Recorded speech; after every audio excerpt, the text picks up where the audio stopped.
زمان، أيام النبي صلى الله عليه وسلم، واحدة ست اتضربت بحجارة على راسها لدرجة إن هي فقدت النطق، ما يعرفوش مين ضربها. الست ساعتها كانت خلصانة خالص، ما بتتكلمش. تعرف إن النبي صلى الله عليه وسلم وأصحابه قعدوا قدام الست دي وقالوا أسماء أهل البلد واحد واحد. مين ضربك؟ فلان. تهز راسها كأنها بتقول لأ مش هو، لحد ما قالوا اسم واحد، فهزت راسها بأيوة، أيوة هو ده اللي ضربني.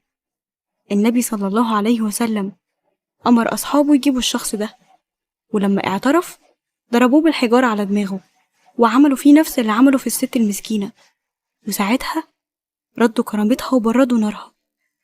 علشان كده الجزاء لازم يكون من جنس العمل، والانتقام من المعتدي هو الحل الوحيد لرد الكرامة وتوقيفه عند حده. ربنا سبحانه وتعالى خلق الإنسان خليفة ليه في الأرض، ليعمرها وليس ليفسدها. احنا كلنا لازم نكون عارفين إن يوم القيامة هنتقابل في جسر ما بين الجنة والنار.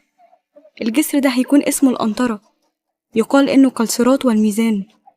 يقتص المظلوم من الظالم يوم القيامة عن ما فعل له في الدنيا من إساءة وأذية، وإذا رفض المظلوم مسامحة الظالم حرمت عليه الجنة. احنا هنتقابل هناك، وساعتها ابقى أقول لربنا إن أنا ما كانش قصدي أوجع، أنا ما كانش قصدي أذي، أنا ما كانش قصدي أقتل.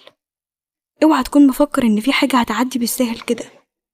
وكمان خليك عارف إن ربنا لما هيجي يحاسب الظالم إن شاء الله مش هيحاسبه أبدا لوحده، في اللي سنده، وفي اللي قواه، وفي اللي دبر وخطط.